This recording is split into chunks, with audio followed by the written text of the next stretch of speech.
Welcome back student. आज हम करेंगे पॉलिटी का चैप्टर नंबर 7 फंडामेंटल राइट्स।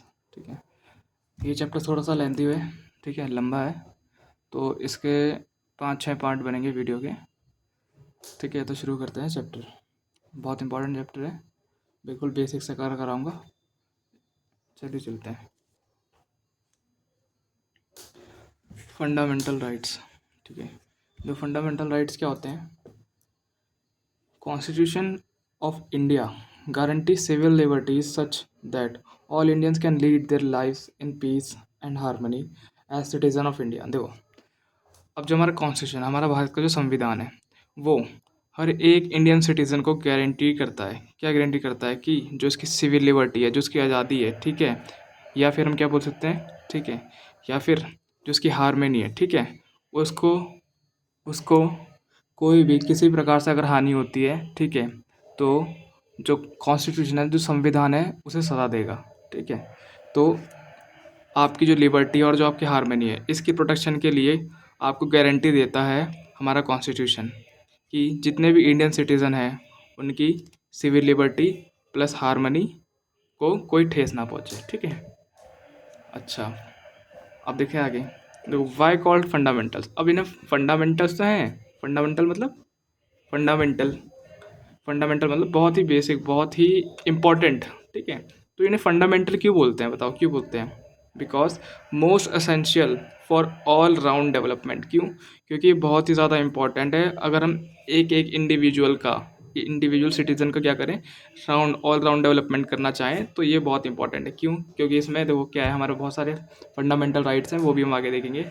ठीक है, तो हर किसी को यहाँ एक समझा आता है, एक कारण ये भी है। ठीक है, अब आगे देखते हैं। देखो, अब जो हमारे फंडामेंटल राइट्स है, कहाँ पर लिखे हुए हैं? ये लिखे हैं हमारे written in part 3 articles 12 to 35। ठीक है, आर्टिकल्स 12 to 35 पार्ट 3 के कॉन्स्टिट्यूशन के पार्ट 3 में आर्टिकल 12 से 35 तक हमारे क्या हैं? फंडामेंटल राइट्स हैं। ठीक है, अच्छा अच्छा, जो फंडामेंटल राइट्स है सबसे पहले कहाँ दिए गए थे? मतलब कि फंडामेंटल राइट्स बोल लो या फिर राइट्स जो हैं, वो सबसे पहले कहाँ दिए गए थे? तो सबसे पहले दिए गए थे ये सन 1215 में। ठीक है, सन 1215 में। देखो, ये मग्ना कार्ता है। मग्ना कार्ता मतलब कि ये एक ऐसा चार्टर है जो एक किंग के द्वारा दिया गया था, लंदन के। ठीक है, ये इंग्लैंड के किंग के द्वारा दिया गया था, जिनका नाम था जॉन किंग, किंग जॉन। ठीक है, जिनका नाम क्या था? King John. अच्छा, किंग जॉन इनका नाम था। तो देखो, मैं इसकी कहानी बता देता हूँ आपको।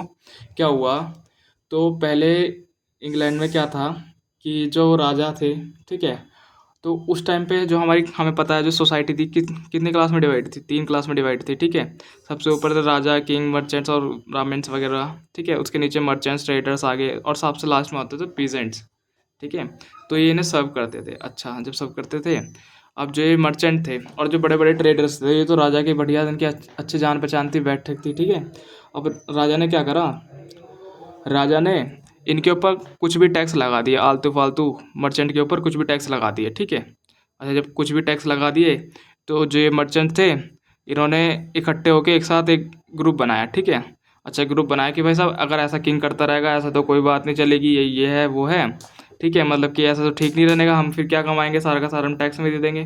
तो फिर ये सारे के सारे इकट्ठे हो गए किंग के पास। अच्छा, किंग के पास गए। अब भाई किंग से बोला, ऐसे ऐसे बात है सर, करो कुछ महाराज, करो हमारा तो कुछ।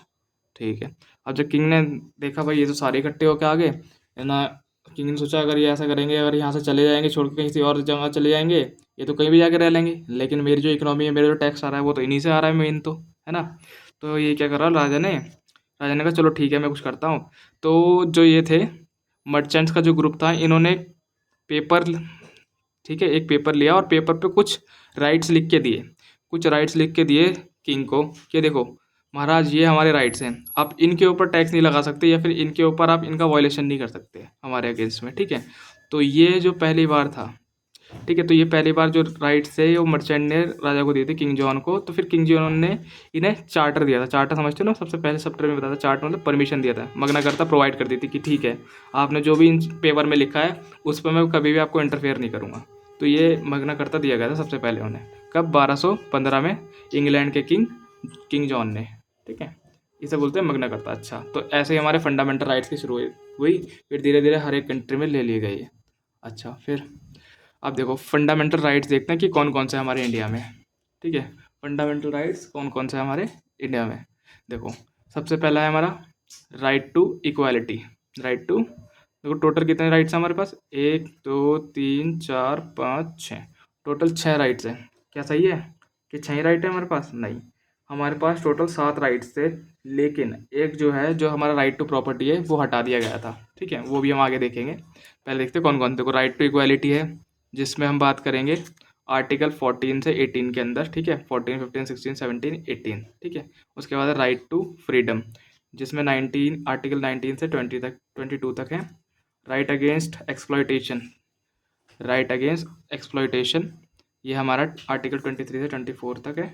Article to freedom of religion, ठीक है, ये हमारा आर्टिकल 25 से 28 तक है। कल्चरल एंड एजुकेशनल राइट, ये हमारा आर्टिकल 29 से 30 तक है, ठीक है। और राइट टू कॉन्स्टिट्यूशनल रेमेडीज, ये हमारा है आर्टिकल 32 में। चलिए अब शुरू करते हैं। सबसे पहले हम देखेंगे कि अब जो हमने जो फंडामेंटल राइट्स बनाए, वो बनाए क्यों, क्या जरूरत पड़ी हमें फंडामेंटल राइट्स बनाने की। हमारा जो कॉन्स्टिट्यूशन था, उसके अगर हम कॉन्स्टिट्यूशन के हिसाब से ही काम करते तो हमारा काम तो हो जाता, लेकिन हमने फंडामेंटल राइट्स की जरूरत क्यों पड़ी हमें, क्या इंपॉर्टेंस थी इसकी। Excuse me. Promoting the ideas of the political democracy, prevent, ठीक है। तो सबसे पहले तो यही है कि पॉलिटिकल डेमोक्रेसी, पॉलिटिकल डेमोक्रेसी मतलब जहाँ पे हर किसी को इक्वल राइट्स हो, ठीक है, इक्वल राइट हो। जैसे कि मैं एक बता देता हूँ एग्जांपल, जैसे कि क्या है, चाहे कोई भी अमीर हो चाहे कोई भी गरीब हो, हर किसी के पास एक राइट है, क्या, राइट टू वोट। जो हर एक व्यक्ति, भारत में रहने वाला हर एक व्यक्ति अपना रिप्रेजेंटेटिव चुन सकता है, उसे वोट कर सकता है, ठीक है।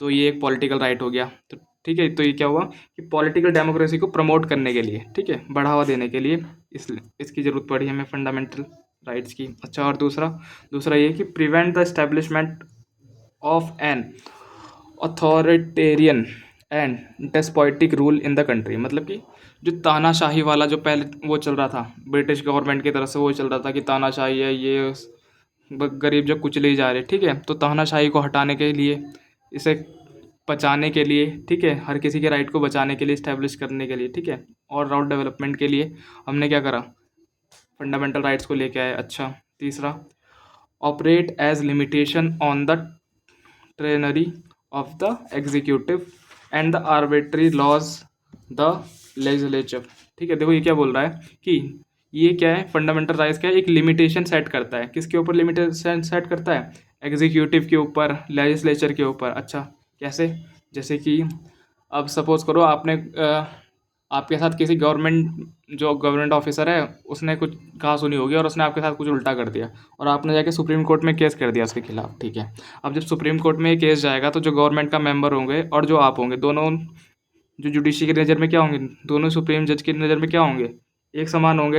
हालांकि ये गवर्नमेंट का ही ऑफिसर है और आप बहुत बिल्कुल छोटे ग्राउंड लेवल से आए हो, ठीक है, लेकिन सुप्रीम कोर्ट की नज़र में क्या हो, दोनों आप एक जैसे हो। अगर ये गलत होगा तो इसको सज़ा सुनाई जाएगी, अगर ये गलत होगा, अगर आप गलत होगे तो आपको सज़ा सुनाई जाएगी, ठीक है।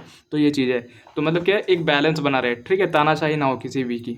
तो इसलिए हमने फंडामेंटल राइट्स लाए। अगर फंडामेंटल राइट्स नहीं होते तो जो गवर्नमेंट है अपना मनचाहा कुछ भी काम करती है ना, जब हमारी सुननी ही नहीं है। हमें पता है गवर्नमेंट किसकी है, गवर्नमेंट किसकी है, ठीक है, गवर्नमेंट किसकी है, गवर्नमेंट अगर हमारे फंडामेंटल राइट्स ना होते तो गवर्नमेंट किसी की नहीं है, ठीक है। गवर्नमेंट अब किसकी है, अब हमारी है, क्योंकि फंडामेंटल राइट्स है हमारे पास, ठीक है। क्यों, क्योंकि हमारे पास क्या फंडामेंटल राइट्स है, राइट टू वोट, हम अपना रिप्रेजेंटेशन भी चुन सकते हैं, ठीक है।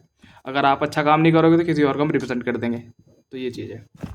तो 3 पॉइंट ये हो गए। अब आगे देखते हैं और किस लिए।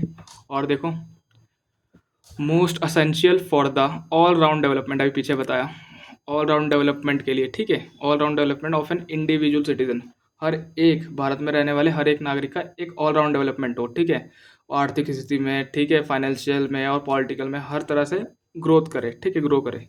अच्छा, इसलिए देखो, most fundamental rights are directly enforceable. देखो, जो ज़्यादातर हमारे फंडामेंटल राइट्स हैं, वैसे तो सारे फंडामेंटल राइट्स हमारा एनफोर्सिएबल है, लेकिन कुछ एक्सेप्शन के साथ हैं जो नहीं है, ठीक है। तो बहुत सारे जो हमारे फंडामेंटल राइट्स हैं, अधिकतर वो एनफोर्सिएबल है। एनफोर्सिएबल मतलब कि अगर उन राइट्स का आपका हनन होता है, आप देख रहे हो कि जो मेरा राइट्स है उनका हनन हो रहा है या फिर उनका वायलेशन हो रहा है, तो आप डायरेक्टली सुप्रीम कोर्ट में जाके फाइल कर सकते हो, ठीक है। अगर कोई भी आपका फंडामेंटल राइट, ठीक है, वायलेट हो रहा है, तो आप डायरेक्टली सुप्रीम कोर्ट जाके उस पर क्या कर सकते हो, अपील कर सकते हो। अच्छा, सेल्फ एग्जीक्यूटरी मतलब कि मतलब कि अगर आप इसे अपील करते हो तो पहले ये नहीं होगा कि प्रोसीडिंग वगैरह, नहीं, डायरेक्ट सुनवाई होगी उस पर, क्योंकि आपका फंडामेंटल राइट का वायलेशन हुआ है। इसमें ये नहीं हुई कि पुलिस पहले जाएगी अब उसका क्लू ढूंढेगी, नहीं, अगर आपने फाइल कर दी है, अगर आपने अपील कर दिया है उस अपने राइट के अगेंस्ट, ठीक है, अपने राइट के अगेंस्ट आपने सुप्रीम कोर्ट में फाइल कर दिया, तो डायरेक्ट डायरेक्ट सुनवाई होगी, ठीक है, ये चीज़ है। While a few of them can be enforced on the basis of law made mode for giving effect to them, ठीक है। अब देखो कुछ क्या है, कुछ ऐसे होते हैं, कुछ ऐसे राइट्स होते हैं जो ये करते हैं, जो कि एनफोर्स होते हैं, मतलब कि कुछ लॉ के हिसाब से करते हैं, मतलब कि कुछ, जैसे कि कुछ समझ करो, जैसे कोई टेररिस्ट का मैटर हो गया, ठीक है, कोई टेररिस्ट आया तो उसके लिए कुछ अलग प्रिविलेज दी जाती है, स्पेशल प्रिविलेज, ठीक है, किसी को बताया नहीं आता उसके बारे में, तो वो भी हम आगे देखेंगे। तो कुछ ऐसे बहुत सारे ऐसे राइट्स होते हैं, ठीक है। अच्छा, आगे देखते हैं फीचर्स ऑफ फंडामेंटल राइट्स। अब देखो इसके फीचर्स क्या हैं, ठीक है, इंपॉर्टेंस क्या है, ठीक है, क्या फीचर है हमारे जो फंडामेंटल राइट्स हैं, क्यों क्यों इतने अहम हैं, ठीक है, देखते हैं। Some of them are available only to the citizens, while others are available to all citizens, foreigners or legal persons like corporation and companies। देखो ये क्या बोल रहा है कि अब जो हमारा फंडामेंटल राइट्स हैं, तो हमारे फंडामेंटल राइट्स कैसे हैं कि कुछ तो ऐसे हैं, ठीक है, कुछ तो ऐसे हैं जो हमारे सिटीजन ऑफ इंडिया के लिए अवेलेबल है खाली, ठीक है, और कुछ ऐसे हैं जो हर किसी के लिए, सिटीजन हो या फिर चाहे फॉरेनर हो, दोनों के लिए है।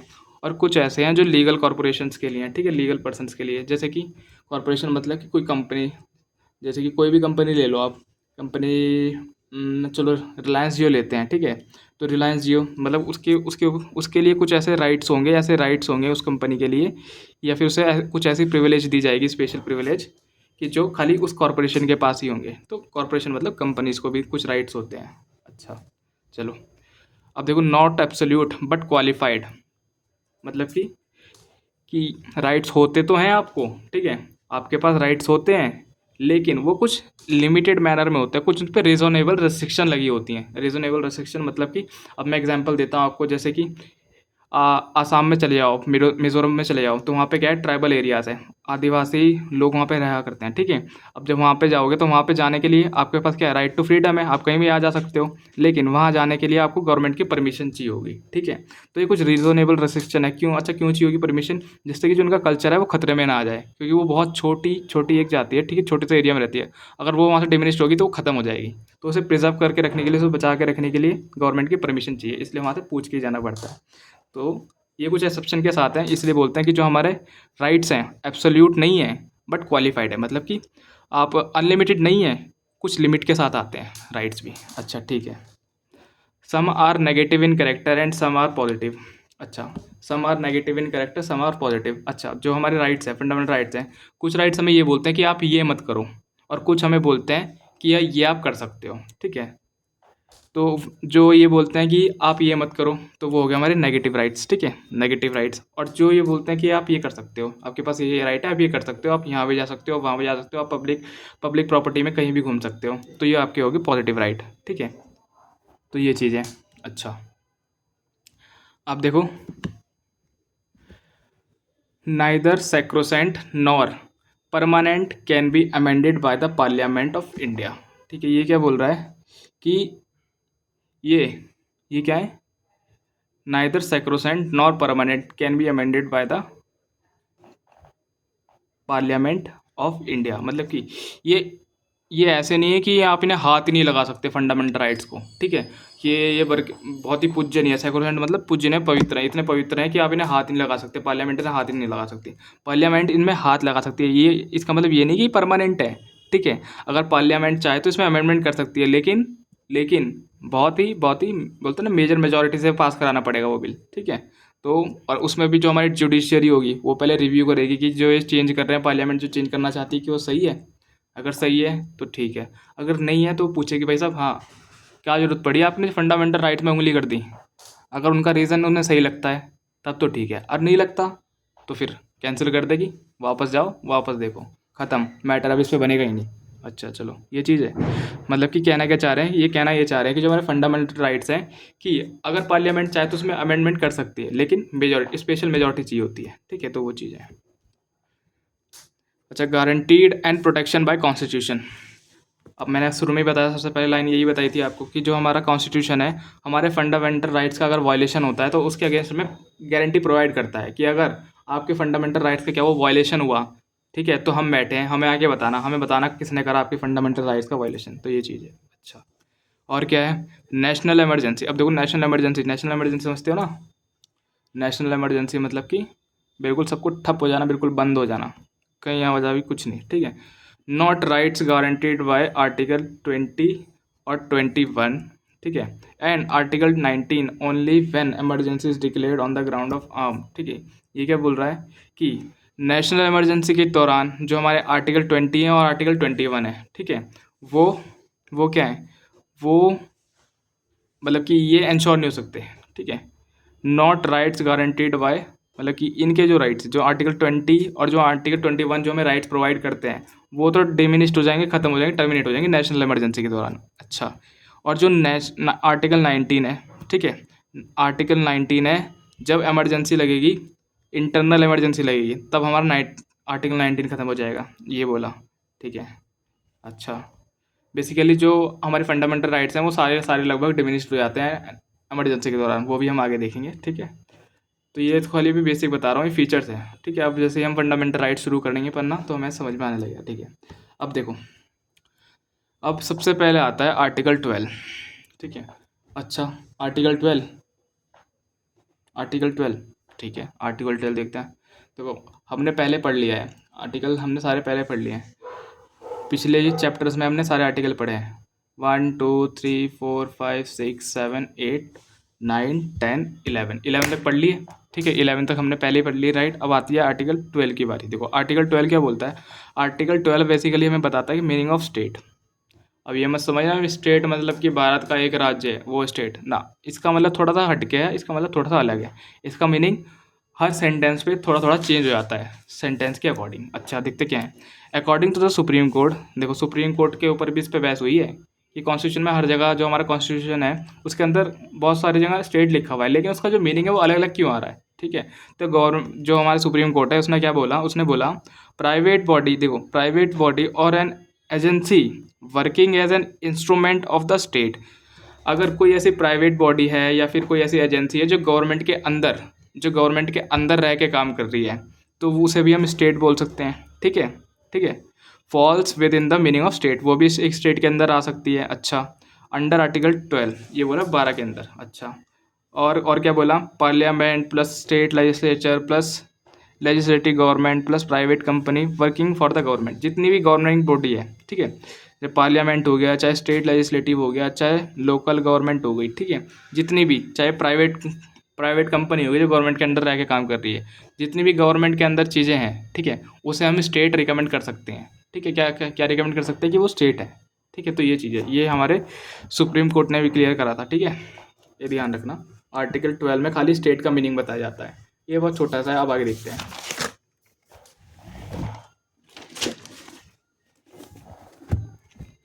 अब देखो एग्जांपल देता हूँ कुछ, government and parliament of India, government and legislature of states, all local authorities, other statutory and non statutory authorities, ठीक है। Non judicial function of judiciary comes under state. Non judicially function मतलब कि जिस time वो judicial function नहीं कर रही, मतलब जिस टाइम वो सुनवाई नहीं कर रही, उस टाइम के अलावा अगर वो कुछ भी और काम कर रही है तो वो उसके, तब वो इसके अंदर आती है, स्टेट के अंदर। अच्छा, BCCI is not a state. Delhi High Court has ruled that the United Nations is not a part of state under Article 12। अब देखो BCCI, BCCI समझते हो ना, BCCI क्रिकेट का, ठीक है। तो इसके अगेंस्ट में भाई, इसके लिए एक केस गया दिल्ली हाई कोर्ट में, ठीक है, कि भाई साहब जो BCCI है ये हमारी क्या है, ये हमारी, लोगों ने बोला कि ये तो भाई स्टेट है, ये तो स्टेट के अंदर आ रही है, तो फिर नहीं, फिर दिल्ली हाई कोर्ट ने बोला कि नहीं, ये हमारे स्टेट के अंदर नहीं आ रही, क्यों नहीं आ रही, क्योंकि दिल्ली हाई कोर्ट ने बोला कि ये तो भाई स्टेट है, ये तो स्टेट के अंदर आ रही है, तो फिर नहीं, फिर दिल्ली हाई कोर्ट ने बोला कि नहीं, ये हमारे स्टेट के अंदर नहीं आ रही, क्योंकि ठीक है, is not a part of state under article, मतलब मना कर दिया, साफ इनकार कर दिया कि नहीं, बीसीसीआई क्या है, ये इंडिया में कंपनी तो है, ठीक है, लेकिन ये हर जगह, ठीक है, हर जगह हर देश में क्या करती है, मैच कराती है, तो इसलिए ये क्या है, एक स्टेट नहीं हम इसे बोल सकते, ठीक है, मना कर दिया हाई कोर्ट ने, दिल्ली हाई कोर्ट ने। अच्छा ठीक है, तो मतलब कहने की बात ये है, स्टेट मीनिंग के अंदर आप भी ध्यान रखना, स्टेट के अंदर हम किसी से बोलेंगे कि स्टेट है, तो जितनी भी चीज़ें जो गवर्नमेंट के अंदर आ रही है, गवर्नमेंट अथॉरिटी के अंदर आ रही हैं, चाहे वो प्राइवेट कंपनी क्यों ना हो, अगर गवर्नमेंट के अंदर आ रही है, कुछ में कुछ हिस्सा गवर्नमेंट का भी है, तो वो क्या है, वो उसे हम स्टेट बोलेंगे, ठीक है। अब देखो, जुडिशियल के साथ एक स्पेशल केस है क्या, कि judicial, non judicial function of judiciary, non judicial मतलब कि अगर सुनवाई को छोड़ के, अगर सही गलत बताने को छोड़ के, मतलब रिव्यू के काम को अगर हम छोड़ दें, अगर उसके अलावा और कोई फंक्शन करती है जुडिशरी हमारी, तो वो काम हमारा स्टेट के अंदर आ जाएगा, उस काम को हम बोलेंगे कि हाँ ये स्टेट है। चलो ठीक है, अब हम शुरू करते हैं आर्टिकल 13 से। देखो क्या, अब आर्टिकल 13 क्या बोलता है, ऑल लॉज इनकंसिस्टेंट और इन derogation with fundamental rights can be null and void by judicial review। इसने क्या बोला कि ऐसा कोई भी लॉ, ठीक है, जो क्या करेगा, जो जो कि हमारे basic structure of the constitution, ठीक है, हमारे कॉन्स्टिट्यूशन के बेसिक स्ट्रक्चर को वायलेट करने की कोशिश करेगा, ठीक है, उसे डेरोगेशन करने की कोशिश करेगा, उसे ख़त्म करने की कोशिश करेगा, तो वो उसे क्या बोल दिया जाएगा, उसे बोल दिया जाएगा नल एंड वॉइड, चाहे फिर वो फंडामेंटल राइट्स ही क्यों ना हो, ठीक है। मैंने स्टार्टिंग में ही बताया था ना कि क्या है, जो हमारा कॉन्स्टिट्यूशन है वो सर्वोपरि है, वो सुप्रीमेसी है, इससे ऊपर कुछ नहीं। अगर इसके जो बेसिक स्ट्रक्चर पे किसी को, मतलब कोई भी इसके बेसिक स्ट्रक्चर का वायलेशन करना शुरू किया, ठीक है, कोई सा भी ऐसा लॉ, कोई सा भी ऐसी रेगुलेशंस जो बेसिक स्ट्रक्चर को वायलेट करेगी हमारे कॉन्स्टिट्यूशन के, तो वो नल और वाइड करार कर दिया जाएगा, ठीक है, उसे नल और वाइड बोल दिया जाएगा, ठीक है। किसने बोला, ये जुडिशियली रिव्यू, ठीक है, जुडिशियल जो हमारी सुप्रीम कोर्ट है, वो उस पर क्या करेगी, उस पर सुनवाई करेगी, उसके बारे में देखेगी, उसके बारे में पढ़ेगी, और ठीक है, अगर वो लगेगा, सुप्रीम कोर्ट को ऐसा लगेगा कि हाँ भाई ये तो हमारा जो basic structure of the constitution को ख़त्म करना चाह रहा है, ठीक है, या फिर उसके अगेंस्ट में आ रहा है, तो वो जो सुप्रीम कोर्ट होगी वो से जो भी आप रूल्स है, रेगुलेशन है, रिजोल्यूशन है, उसे डिजॉल्व कर देगी, उसे ख़त्म कर देगी, नल और वाइड्स बोल देगी उसे, ठीक है। Amendment act is considered as law, ये क्या बोल रहा है कि, और क्या बोला कि जो हमारा अमेंडमेंट एक्ट है, अब से हम उसे, अगर हम अमेंडमेंट लाएंगे तो उसे हम एक लॉ बोलेंगे, क्या बोलेंगे, अगर कोई भी अमेंडमेंट एक्ट आता है तो उसे लॉ बोलेंगे, ठीक है। This power given to the Supreme Court under article 32 and to high court under article 26। देखो 226, देखो ये क्या बोल रहा है कि अगर हमारे कॉन्स्टिट्यूशन का बेसिक स्ट्रक्चर का वॉयलेशन होता है, तो हाई कोर्ट के पास पावर है अंडर आर्टिकल 226 कि वो क्या कर सकती है, वो उस रिजोल्यूशन को, उस लॉ को क्या कर सकती है, नल अवॉइड कर सकती है। और सेम पावर हमारी सुप्रीम कोर्ट के पास भी है कि किस, कौन सा आर्टिकल के तहत, अंडर आर्टिकल 32 के अंदर सुप्रीम कोर्ट के पास भी ये पावर है कि वो क्या कर सकती है, नल और वॉइड करार दे सकती है किसी भी लॉ को और रेगुलेशन को, अगर वो बेसिक स्ट्रक्चर को क्या कर रहा है, वायलेट कर रहा है, ठीक है जी। अब हमारे शुरू होते हैं राइट्स, फंडामेंटल राइट्स। देखो सबसे पहला राइट्स हमारा राइट टू इक्वालिटी, ठीक है, ये कहाँ से कहाँ तक है, ये आर्टिकल 14 से 18 तक है। तो 14 से 18 तक में हर एक आर्टिकल में कुछ फंडामेंटल इक्वालिटी का एक राइट है, ठीक है, हम देखेंगे। तो सबसे पहले हम शुरू करते हैं आर्टिकल 14 के बारे में। देखो आर्टिकल 14 क्या बोलता है, आर्टिकल 14 बोलता है equality before law and equal protection of loss. मतलब कि देखो मैं बता देता हूँ, इक्वालिटी बिफोर लॉ, इसमें दो पोर्शन है, दो कॉन्सेप्ट है। देखो इसमें एक पहला कॉन्सेप्ट तो ये है कि इक्वालिटी बिफोर लॉ, कि सभी लोग संविधान के सामने, ठीक है, सभी लोग लॉ के सामने क्या है, एक समान है, ठीक है। अच्छा, और दूसरा क्या है, दूसरा क्या बोल रहा है, दूसरा बोल रहा है इक्वल प्रोटेक्शन ऑफ लॉस, सभी को लॉ के हिसाब से इक्वल अगर उसे सज़ा दी जा रही है, तो एक ग्रुप के इंसान को, मतलब कि सपोज करो एक, मैं ऐसे एग्जाम्पल के साथ समझाता हूँ। देखो इसमें क्या है, एक गरीब इंसान है और एक अमीर इंसान। देखो यहाँ पे लिखता हूँ मैं पुअर और यहाँ पे लिखता हूँ मैं रिच, ठीक है। अब जो पुअर है और जो रिच है, दोनों ने एक ही क्राइम करा, दोनों ने सपोज करो ट्रैफिक रूल तोड़ दिया, और दोनों से पुलिस चार्ज कर रही है कितना, दोनों से पुलिस, मैं एग्जांपल दे रहा हूँ, दोनों से पुलिस चार्ज करिए 2,000, ठीक है, 2,000। अब जो बेचारा रिच मैन है, ठीक है, वो तो एकदम दे देगा, लो भाई साहब, लो पकड़ो छोड़ो मेरी गाड़ी, ठीक है। अच्छा जी चलो ठीक है, तुमने दे दिया। अब जो पुअर वाला है, जो गरीब इंसान है, भाई साहब, उसके तो जो कमाई है दिन में, वो तो अगर दिहाड़ी पे भी जाए, दिन में जो वेज मिलती है उसे 500 रुपये मिलती है, तो बेचारा 2,000 रुपये कहाँ से ला के दे देगा, उसका तो खाना खाना खर्चा भी बहुत मुश्किल से चल पा रहा। तो ये चीज़ है। तो दूसरा वाला क्या बोलता है इक्वल प्रोटेक्शन ऑफ लॉस, कि सभी को एक समान, अगर तुम गरीब हो तो सारे गरीब से कुछ अलग, कुछ इन्हें छूट दे के, मतलब की बात, इनसे 2,000 ना लेके इनसे 200 रुपये टैक्स ले लिया है ना, तो ये चीज़ है। तो मतलब कि एक ग्रुप के लोगों को जो एक जैसे हैं उनसे एक जैसा ट्रीट किया जाएगा, और जो मतलब कि likes were treated like and unlike treated unlike, मतलब कि जो एक जैसे हैं उन्हें एक जैसा ट्रीट किया जाएगा, ठीक है, एक ग्रुप में उन्हें डाल दिया जाएगा उन सभी को, और उस ग्रुप के हिसाब से उन्हें ट्रीट किया जाएगा, ये चीज़ है। अच्छा, अब सबसे पहले देखते हैं इक्वालिटी बिफोर लॉ, जो मैंने बताया था कि लॉ के सामने सब इक्वल है। अच्छा, ये क्या बोलता है, ये बोलता है, ये हमारा फर्स्ट कॉन्सेप्ट है। देखो, जो हमारा आर्टिकल 14 में दो कॉन्सेप्ट हैं, कि लॉ के सामने सब इक्वल हैं, और लॉ के सामने इक्वल ट्रीट किया जाएगा सभी को, लाइक वर ट्रीटेड लाइक और अनलाइक वर ट्रीटेड अनलाइक, ठीक है, ये चीज़ है।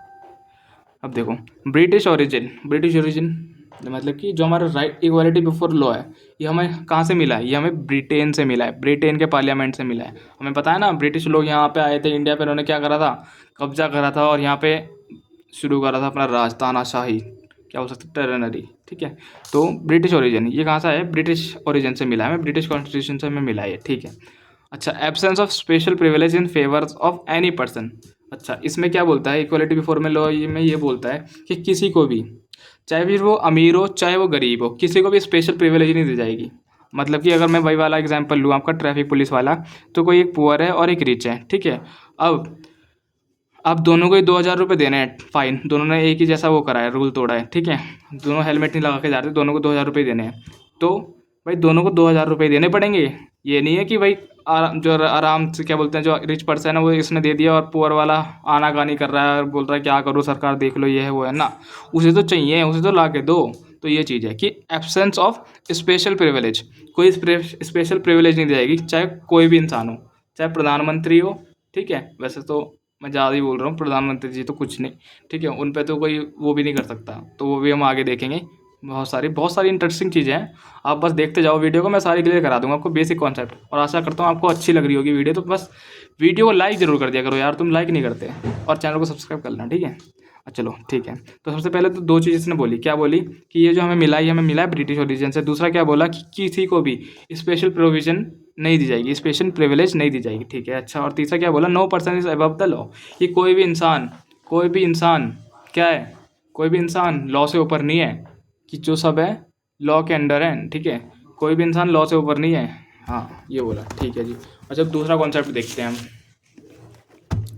दूसरा कॉन्सेप्ट क्या है, equal protection of loss, equal protection of loss, ठीक है। अब देखो, ये हमें कहाँ से मिला है, ये हमें मिला है अमेरिका ओरिजिन से, ये हमने अमेरिका के कॉन्स्टिट्यूशन से लिया है, ये याद रखना ये कहाँ से मिला है। जो इक्वल प्रोटेक्शन ऑफ लॉज है ये हमारा अमेरिका के कॉन्स्टिट्यूशन से मिला है, और जो इक्वालिटी बिफोर लॉ है वो हमें कहाँ से मिला है, वो हमें मिला है ब्रिटेन के कॉन्स्टिट्यूशन से या फिर ब्रिटिश कॉन्स्टिट्यूशन से, ठीक है। अच्छा देखो, पहले तो हमें ओरिजिन से मिला है अमेरिका के, और दूसरा क्या बोल रहा है, इक्वालिटी ऑफ ट्रीटमेंट, सबको इक्वल ट्रीटमेंट दिया जाएगा अंडर इक्वल सर्कमस्टांसेस, मतलब कि सभी को, जैसे कि जो रिच इंसान है उसे एक ग्रुप में डाल दिया जाए कि हाँ वैसा ये रिच है, इसमें बहुत सारे लोग हैं, ये सारे सारे रिच हैं, ठीक है। और जो पुअर पीपल है उन्हें एक कैटेगरी में डाल दिया जाएगा, ठीक है। और उनसे बोले, अब दोनों के लिए थोड़ा सा अलग अलग, थोड़ा सा मतलब कि जो इसके हिसाब से उसको थोड़ा सा दंड लगे, मतलब कि इससे अगर चाहे तो वो थोड़ा सा और टैक्स बढ़ाते हैं, 2 की जगह 3,000 रुपये लें टैक्स में, और इनसे बेचारे से 300 रुपये लें या 200 रुपये लें, ठीक है, 200 रुपये लिख देते हैं। तो मतलब कि इक्वल इक्वल ट्रीटमेंट किया जाएगा इक्वल सर्कमस्टांसेस के अंदर, ठीक है, ये चीज़ है। अच्छा, अब देखो और क्या है, privileges and liabilities imposed by the law, ठीक है, privileges and liabilities imposed by the law, कि लॉ के हिसाब से प्रिविलेजेस प्रोवाइड की जाएगी। अगर भाई साहब, अगर कोई वो है, कौन है, अब देखो, अब एक अमीर था और एक गरीब था, अब दोनों ने मिलके कोर्ट में केस कर दिया, मतलब इस अमीर आदमी ने गरीब के खिलाफ कोर्ट में केस कर दिया कि भाई साहब इतना ऐसा ऐसा है, इसने मेरे यहाँ चोरी करी है और इसने चोरी नहीं करी। अच्छा, और लेकिन जो बेचारा गरीब आदमी है इसके पास तो कोई पैसे वूसे ही नहीं है, ये बेचारा वकील वकील कहाँ से करे। अच्छा, तो वकील नहीं कर सकता, तो जो हमारी सुप्रीम कोर्ट है वो इसे एक वकील प्रोवाइड करेगी, ठीक है, फ्री ऑफ कॉस्ट एक वकील प्रोवाइड करेगी। अच्छा, तो मतलब कि प्रिविलेजेस दी जा रही है, ठीक है, प्रिविलेजेस दी जा रही है, लाइबिलिटीज दी जा रही है लॉ के अकॉर्डिंग, तो ये चीज़ है। अच्छा, लाइक शुड बी ट्रीटेड, वही मैंने जो बोला, like should be treated alike and without any discrimination, कि हर किसी को एक जैसा ट्रीट किया जाएगा, मतलब कि जो एक ग्रुप के हैं उन्हें एक जैसा ट्रीट किया जाएगा बिना किसी डिस्क्रिमिनेशन के, कि बिना किसी भेदभाव के। अच्छा, देखो, जो हमारा इक्वल प्रोटेक्शन ऑफ लॉज है इसे हम बोलते हैं पॉजिटिव कॉन्सेप्ट, जो हमारा इक्वालिटी बिफोर लॉ है उसे बोलते हैं हम नेगेटिव कॉन्सेप्ट, ठीक है। और जो हमारा इक्वल प्रोटेक्शन ऑफ लॉज, इसमें हम क्या बोलते हैं कि ये ग्रुप ऑफ पीपल के लिए काम करता है, और जो हमारा इक्वालिटी बिफोर लॉ है वो खाली इंडिविजुअल के लिए काम करता है, ध्यान रखना, ठीक है। अच्छा, ठीक है, अब देखो rule by rule of law. Rule of law क्या है, ठीक है, रूल ऑफ लॉ बेसिकली ये कॉन्सेप्ट है, ये आप समझ लो, ठीक है। Rule of law, equality before law is an element of the concept of rules of law propounded by A.P. Dicey the British jurist, ठीक है, ब्रिटिश जूरिस्ट। अब देखो, क्या हुआ, इक्वालिटी बिफोर लॉ में क्या बोलता है कि जो हमारा इक्वालिटी बिफोर लॉ है is an element concept of rule by law. अच्छा, ये जो मैं आपको कॉन्सेप्ट है ना नेक्स्ट वीडियो में कवर कराऊंगा, क्योंकि वीडियो थोड़ी ज़्यादा लंबी हो जाएगी। तो आपको अगर वीडियो अच्छी लगी हो तो चैनल को सब्सक्राइब करें, वीडियो को लाइक करें। ये इसके में बहुत सारे पार्ट आने वाले, क्योंकि चैप्टर थोड़ा सा बड़ा है, तो आप समझ कि 6 से 7 पार्ट आएंगे, लेकिन मैं छोटे छोटे ईजी, जैसा अभी आपको ये वाला पार्ट समझाया ना, बिल्कुल ईजी वे में सारे पार्ट आपको ऐसे ही समझाऊंगा। तो प्लीज़ चैनल को सब्सक्राइब करें, मैं जल्दी इसका सेकंड पार्ट भी लेके आ रहा हूँ, आज के दिन आपको मिल जाएगा, ठीक है, ओके।